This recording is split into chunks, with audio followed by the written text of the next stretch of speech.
You're listening to the Think Unbroken podcast, and I'm your host, Michael Unbroken. I'm an author, speaker, coach, and advocate for adult survivors of childhood trauma and abuse. In this podcast, you will learn how to transform your trauma into triumph, turn breakdowns into breakthroughs, and go from victim to being the hero of your own story.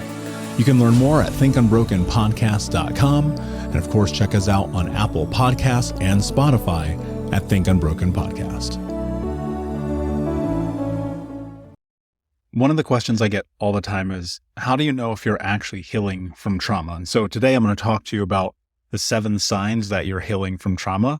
And some of these things you might not even notice. And these were many of the things that I noticed previously on my journey that I still actually notice that have played a huge role in my life.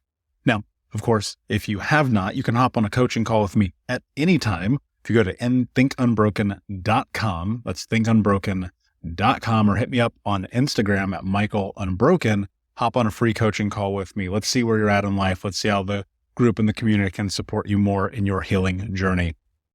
So here are the 7 things. 1, you react differently to triggers. This was the number one thing that I noticed when I was like, oh, wait a second, I think that this work is working. And first, you're going to see that your old triggers don't hit you as hard, or that you happen to recover faster from when you do get triggered. Now, I will say this, I am a fan and a proponent of this moment of getting triggered where you have to really reflect and look at what's happening in your life. You know, there might have been a past comment that was set you off, made you feel like the world was on fire. Maybe somebody was out to get you. Maybe you catastrophized, whatever it is. And now it just feels manageable. And you're like, oh, all right, whatever. That's their opinion. One of the biggest things in that is you notice how to recognize that shift and embrace it. It's absolutely amazing. Like when you let the triggers hit different, man, oh my God, it's so healing. Number 2 is that your self-talk has improved. You might see this as less blame and more self-compassion. You might see this as you catch negative thoughts and you reframe them immediately and you change that inner dialogue, which is a huge marker of healing. Some of us, we beat ourselves up so badly, right? And I've said this before, some of you are so mean to yourselves. If you said it to me, I'd punch you in the face. And while I say that in jest, there's a lot of truth and honesty to that. So when you start to notice that your self-talk improves, that's a huge part of this. Number 3, you set boundaries without guilt. This one for me was like a holy crap moment because I realized I've started to say no. And here was the best part. I started to say no without explaining myself to people. Think about this, how often we explain why it's a no. It's funny, I was just having a conversation with somebody a couple of weeks ago, and they really were like crossing a boundary, and I was like, no. And they were like, why? And I said, because no is a complete sentence. And so you'll notice way less people pleasing and more prioritizing your own needs. And you'll start to see also, and you might be seeing it now, how boundary setting feels like second nature. This is where giving yourself permission to set boundaries becomes a game changer. Number 4, you feel more uncomfortable with uncertainty. This one is paramount because here's the thing. As trauma survivors, we can be control freaks. If you ever say the phrase, I'm a control freak, you really need to understand where that comes from. Because being a control freak means that you have complete understanding and awareness of the potential outcome of anything that happens. I was going to say potentiality. Of the potential outcome of everything that happens, but that's not realistic. You cannot control everything. And so trauma survivors, we often crave control, but healing, when you're in this, allows you to trust the process, right? There's so many people, as an example, like when plans change or something unexpected happens, they don't know how to handle it. It throws them right into their trauma response, fight, flight, freeze, fawn. And the next thing you know, like they're in an upside down world. And learning to tolerate discomfort, especially around not being in control, is a beautiful sign of growth and resilience. Number 5, you're more present and less stuck in the past. This is what's amazing. You're going to start to notice and enjoy small moments without intrusive thoughts taking over all the time. I would be in these places in my life where I'd be having a great day, and then I'd think about something that I did 30 years ago. or 20 years ago, 10 years ago. I'm like, why am I stuck in this? And then you realize that you start to get more present. Now, think about these. Look at some of the possible signs of living in the present moment. It's deeper connections. It's actually enjoying more experiences. It's mindfulness. And this is an ability that if you continue to strengthen, will create a massive shift in your life. Because what I always think about is depression is reliving the past and anxiety is fear of the future.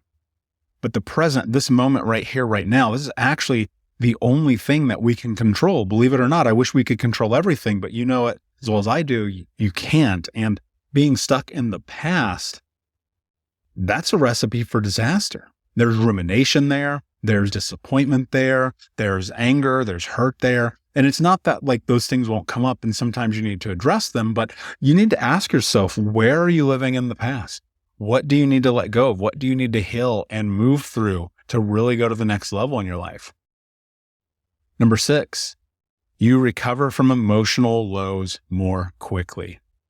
This is wow, right? Because here's the reality, like we can get in these spirals of being down for days and days and days. The depression, the anxiety, the fear, the grief, the loss. And then it spirals out of control to the point where you're like, man, it's been a month. I haven't brushed my teeth. I haven't got out of bed. I haven't worked out. I've been eating like crap, drinking, like whatever that thing is. But what happens when you start to heal, the recovery phase of this is so much faster. You might get hit by something and be down for a day or an hour or sometimes even a minute. And you start to notice you no longer spiral for days and days and days after setbacks. And this, my friend, this is emotional regulation.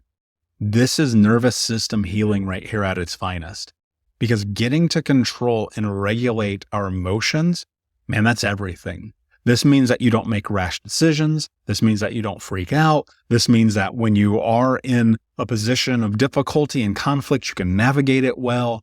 Being able to emotionally regulate and control and heal your nervous system, that to me is my favorite sign. But we got one more. And this is I lied. This is my favorite. And this is why. Number 7, you feel hopeful about the future. That can feel like a stretch. That can feel like a sentence where you're like, get out of here. But let me tell you this. When you can get to the place that you feel hopeful about the future, you start making plans, you start dreaming, you start believing. And most importantly, you allow it to happen. You shift from survival mode to actually living your life.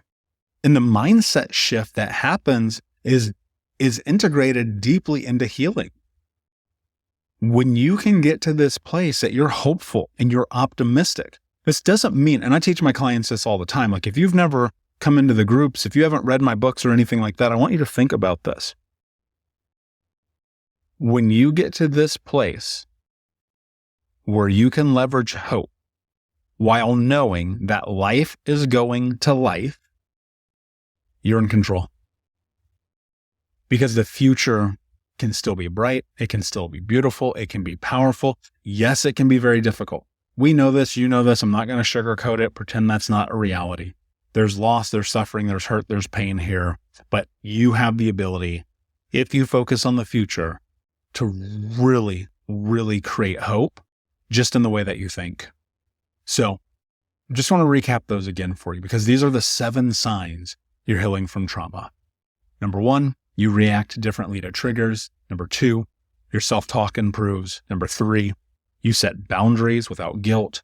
Number 4, you feel more comfortable with uncertainty. Number 5, you're more present and less stuck in the past. Number 6, you recover from emotional lows more quickly. And number 7, you feel hopeful about the future. If you don't see all these signs yet, look, this is the process. And I know you probably hate hearing this. Trust the process. This is how it works. And the work works if you do the work. I'm telling you, the work works if you do the work. So that said, if you're in the process of the work, you need more support, you need more community, you need something as you're going along this journey, head over to thinkunbroken.com, hop on a call with me, or check me out at Michael Unbroken on Instagram. Until next time, my friend, take care of yourself, take care of each other, be unbroken. Thank you so much for listening to Think Unbroken. Please share this episode with someone who could use it and help us move forward in our mission of ending generational trauma in our lifetime. And if you would, please take 5 seconds to pop on iTunes or Spotify, hit that 5-star, leave a review, and you can also reach out to us on social at Michael Unbroken or at Think Unbroken. And of course, you can check out our YouTube channel at Think Unbroken. Thank you for being a part of Unbroken Nation, my friends, and until next time, be unbroken.